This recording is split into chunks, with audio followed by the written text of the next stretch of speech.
This is SelfWork, and I'm Dr. Margaret Rutherford. At SelfWork, we discuss psychological and emotional issues and what you can do about them, whether that's learning self-acceptance, taking action, or seeking therapy or treatment. 10 years ago, I extended the walls of my practice to reach those of you who might already be knowledgeable about mental health treatment, but also to those of you who might say you'd never darken the door of a therapist. And yet, you are here. I'll answer your questions while I invite you to take a few minutes for your own self-work. Second, some can admit that there's a tiny hope that today might be the day when an apology is made, when responsibility is taken.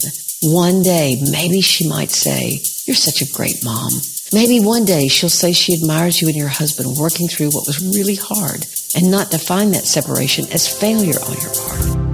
Welcome to this week's edition of SelfWork. Today I'm going to focus on listeners' or readers' questions about their life circumstances and their individual struggles. I love hearing from podcast listeners as well as website visitors and viewers. And today we'll share some ideas about 3 topics: healing from anorexia, setting limits with a mom with borderline traits, and being a mom enmeshed with her nearly adult son, and what needs to happen so he doesn't feel guilty for simply becoming his own person. But first, let's hear from AG1 Next Gen.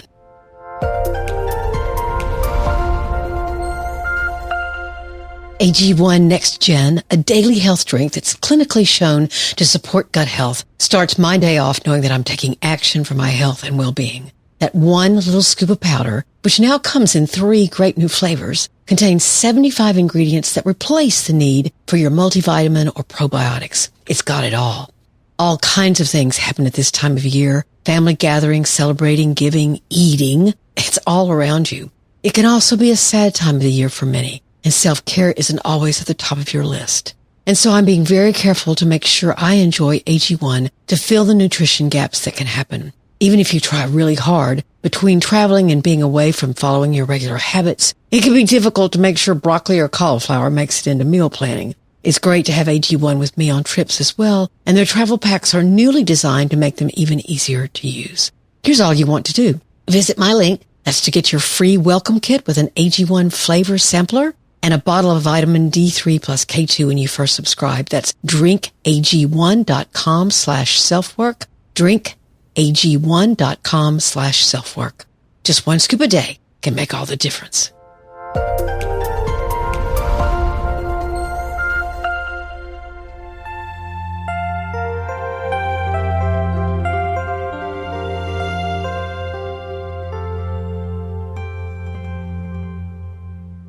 If you've watched any of the award shows lately, or you've watched TikToks or viewed Instagram posts with horribly thin women and then some men, and they're being praised and touted as beautiful.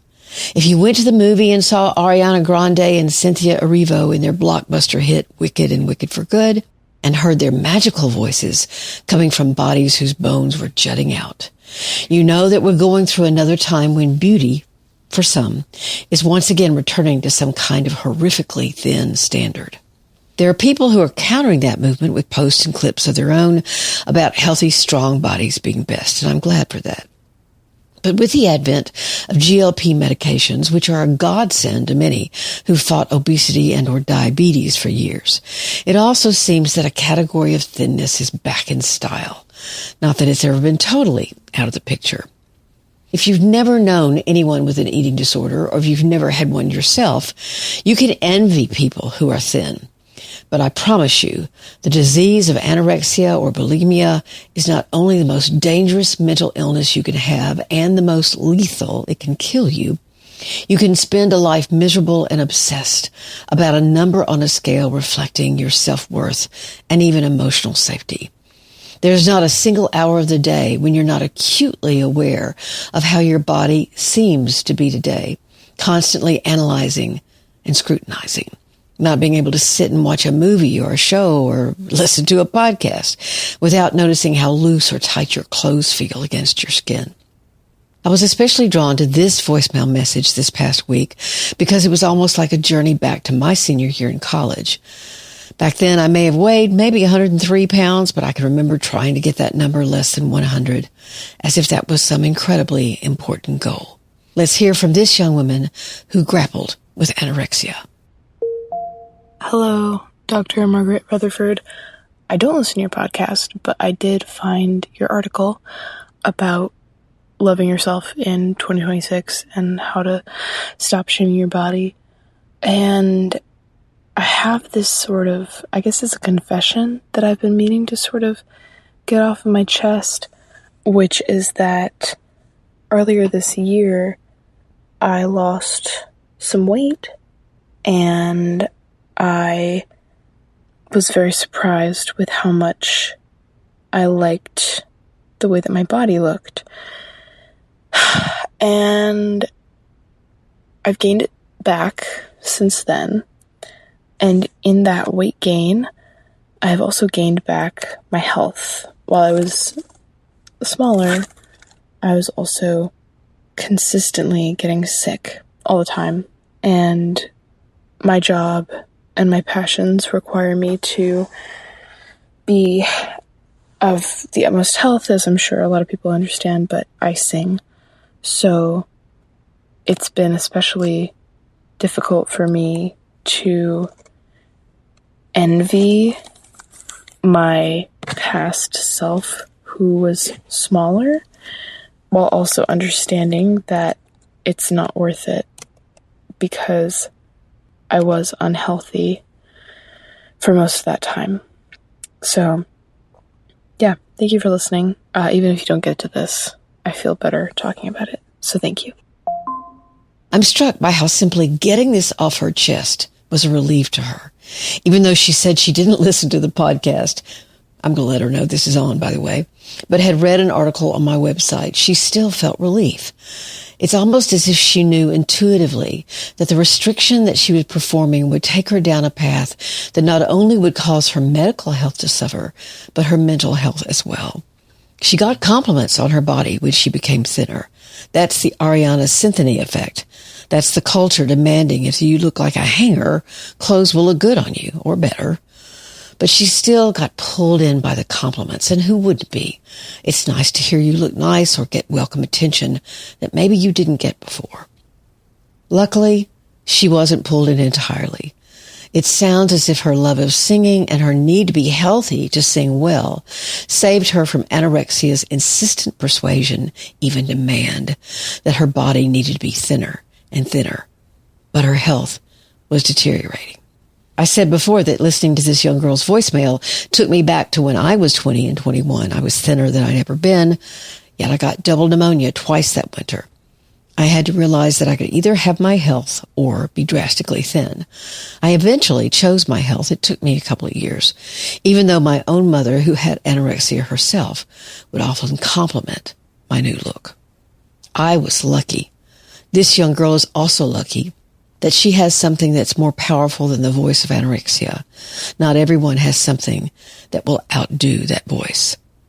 But could there be another way to think of her relief at telling her story? You bet. Here's something you may or may not know. Anorexics are typically very perfectionistic, very controlling. So she admitted vulnerability out loud. I had a struggle, which I won. But it feels good to admit the struggle. And it's good for her. If you can name a struggle, if you can reveal that you have it, then you can let go of the shame of it if that's what you're feeling, and you'll feel better. So good luck to her in what may be an ongoing fight with thoughts of anorexia, but good luck on her singing career as well. One of the posts on my website gets a lot of traffic and a lot of comments. It's on enmeshment, which is a relationship dynamic where the boundaries between one person and another are blurred. This is especially harmful to kids whose parent or parents pull them in emotionally to be there for the parent, be their therapist even. So I very much appreciated this mother's writing in to ask my opinion of what she was experiencing as she faced him growing up and leaving home. So now I'm going to quote her. My 17-year-old son and I are very close. He is a successful young man with good grades, good friends, and a good work ethic. He is my world. And yes, I realize how unhealthy that phrase is. He is fast forwarding into an independent young man. I find myself happy for him, but I also find myself losing him and my heart feels empty. When he started driving on his own, I was immediately triggered into remembering him getting on the school bus for the first time. The feeling of losing my protection over him against the world. I'm acutely aware of the unhealthy ways I connect with my son. I try my best to be more aware of my actions. I've told him several times to not let my emotions hold him back. I told him to not feel guilt when I show sadness as he walks out the door. My question is expressing that still an unintentional guilt trip? Despite my emotional dependency on my son, I genuinely want him to be a free adult with his own solid identity, without the weight of mother's guilt. I was struck by this mother's sincerity as she realized that her sadness, and overt sadness at that, could painfully affect her son, and she's right. I don't know what she means by the unhealthy ways I connect with my son. I can only hope they're not too unhealthy. But it sounds as if she knows what she's doing, but finding it hard to stop. And that's what's so important. We can all be aware that something is a problem, but you have to move beyond awareness. You have to move into commitment to change and actual change, and you have to figure out why that change is so difficult for you. Now, this is what I wrote to her as a first impression of her question. What a thoughtful question, and one that's not simple to answer. The immediate question I have is, who else in your life is someone that can support you emotionally? If no one, then that's something you might want to try to better understand and act to create that or those relationships in your life. That may mean you need to go into therapy. That may mean growing your awareness of why you're changing or why you're not, but then doing something about it. Him knowing you're sad is one thing, but guilt over leaving is something else. And it sounds as if that's what you're grappling with. Good luck to you and to him. So my answer was short and made the point that she'd be much more likely to be able to let go of him emotionally if she had someone else to talk with, to connect with, that wasn't her son. But does she understand how that situation came to be? It can happen often that when one parent, for example, gets divorced, that they can grow very emotionally dependent on usually the oldest child of the family. Or there could be other circumstances. But what would have to happen for her to build a new life for herself, one that doesn't even involve her son, as he's moving away and creating things in his life that are going to be meaningful to him? She needs to do the very same thing. I also make the point that her son recognizing or even seeing her sad is one thing, but taking it into guilt for leaving or not being as readily available, now that's a deeper problem. He's supposed to grow up, and she knows that rationally. But there's been some kind of damage or dynamic that has kept her from emotionally maturing herself. That's her job now. I tell empty nest moms and dads all the time, you'll be their parent for the rest of your lives. The relationship changes, of course, and don't dread that change, but move toward it. And realize that the part of you that wants to parent well also wants him to be independent of you. It's the part of you that's scared of the next chapter of your life that wants to desperately hold on. So find someone to talk about that fear with, to talk about whatever confusion or self-doubt you have about creating that life for yourself, but go toward it. So let's take a break, and we'll be back in just a moment.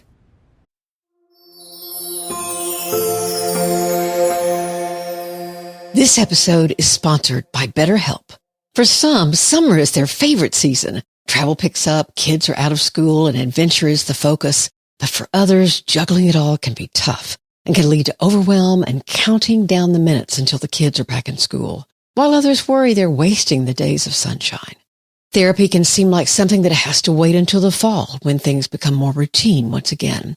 But that's the wonderful thing about BetterHelp. You're not tied down to going to someone's office. You can talk to your therapist while you're driving. You can text as the kids are down for a nap or visiting with grandma and granddad. You can have a virtual session from anywhere that has Wi-Fi. So your own self-care, or as I like to say, your self-work, doesn't have to stop. You don't have to just survive the summer. You can thrive. As added reassurance, BetterHelp therapists work according to a strict code of conduct and are fully licensed in the U.S. You get the freedom of virtual therapy while not sacrificing quality. You don't have to say yes to everything this summer. Find support in therapy. Sign up and get 10% off at betterhelp.com. That's better, HELP.com.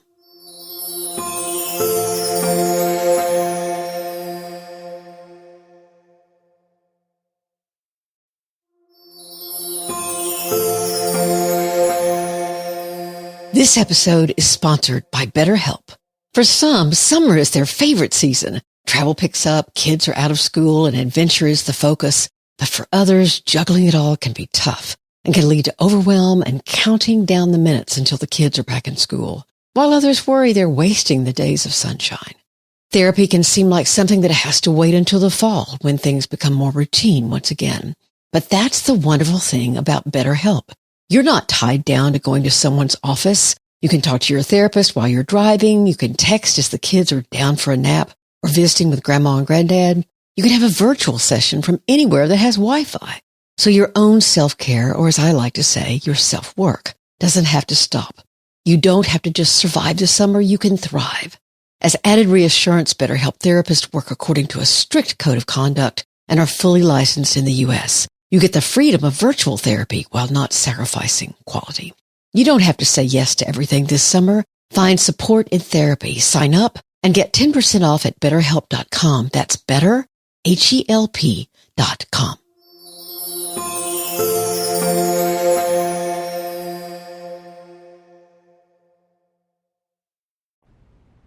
Let's hear from one more listener voicemail.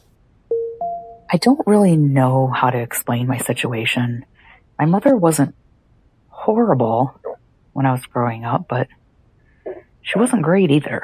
She would ignore me for days, weeks at a time. She withheld affection. She blamed my brother and I for problems in our marriage. And she favored our eldest brother from a previous relationship. I always felt like no matter how hard I built up my self-esteem and accomplished things like good grades and playing sports and excelling at instruments and having friends, even though I wasn't popular, she always made it seem like I wasn't good enough or I would never amount to anything. And she almost seemed jealous of me in hindsight. So fast forward to now I'm 46, she's 72, and it's been 11 years since my younger brother died, and her behavior has just gotten worse. All she ever does is talk horrible about my father, who is also deceased 11 years now, that she divorced 25 years ago. And if it's not her talking bad about my father, she's talking bad about her deceased mother, her deceased father, her estranged sister, her deceased brother. It's everybody's fault for everything.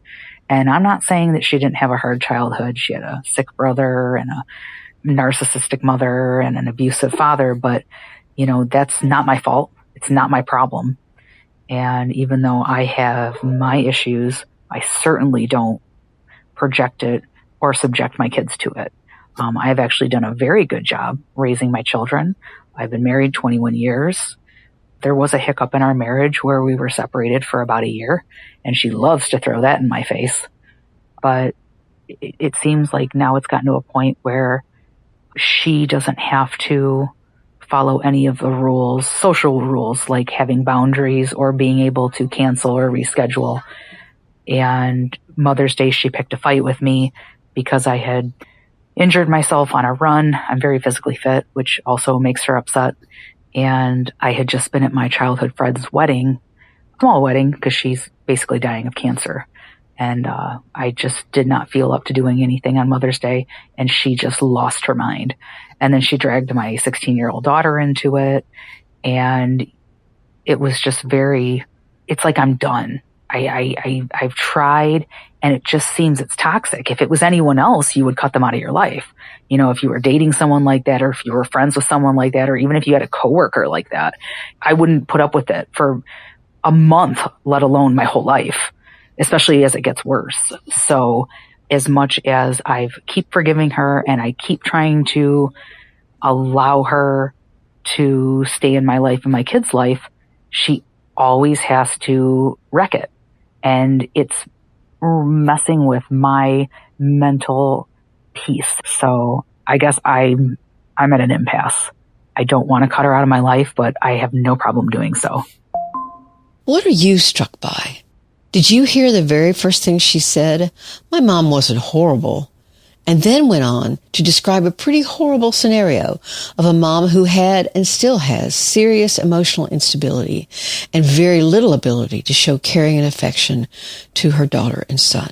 At least the daughter and son she had with the man who was the listener's father. I also noticed that she reveals that not only has her dad died more than a decade ago, but she's lost that brother. She reveals that fact very matter-of-factly, which got my attention too. What I'm also struck by is the listener's confusion. Why, when I've developed lots of skills around taking care of myself, which was probably necessary due to her mother's ineffectiveness as a caregiver, why am I allowing my mom to take up so much emotional space in my life? I wouldn't allow this to happen if it were anyone else. So what's my problem? I can see the facts. I've grown up to be a good mother myself and feel successful in my life. So why does this thing with my mom so consume me? Many of my own clients have asked me this same question. And together, as I've talked with so many of them about this, several things have become clear to them and to me. First, and perhaps most importantly, her role as your mom, as your primary caregiver very early on, or one of them. The importance of that role cannot be disputed.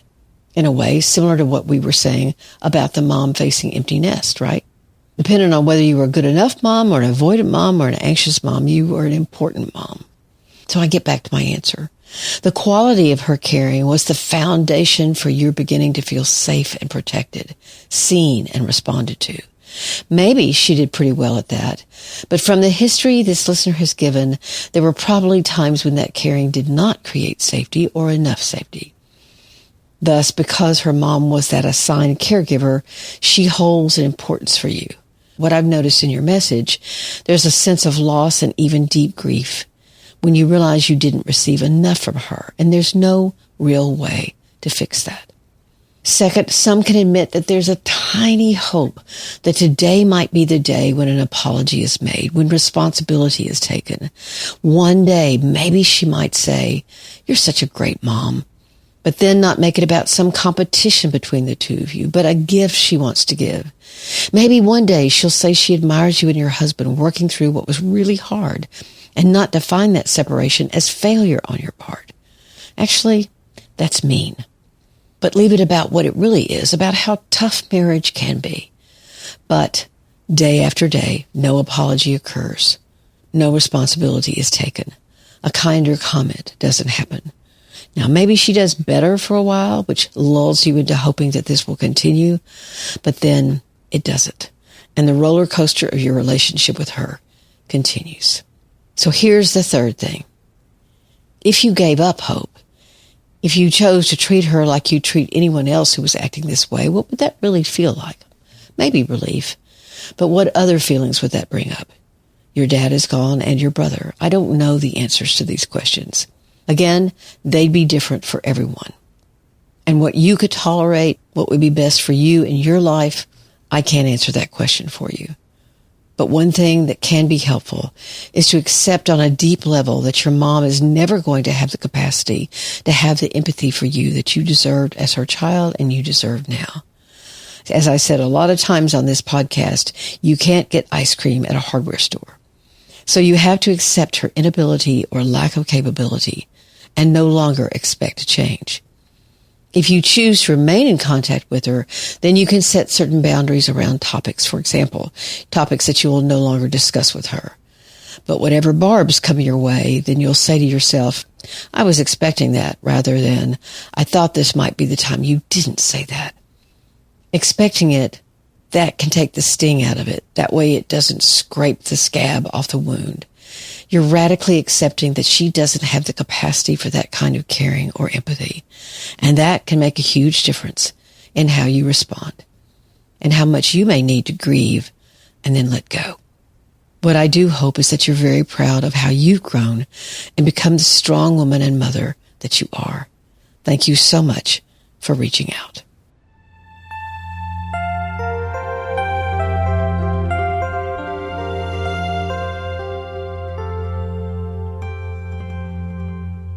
I always welcome your questions, your comments, and you can leave them for me at drmargaretrutherford.com. You can ask me a question there. You can join my newsletter, which is weekly, and it's really the best way to keep up with me, what I'm writing, what I'm talking about. And you just go to drmargaretrutherford.com and hit the button that says join the conversation.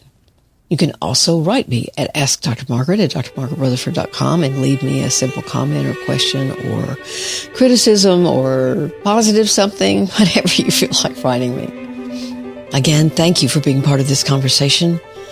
Please take care of yourself, your loved ones, and your community. I'm Dr. Margaret, and this has been SelfWork.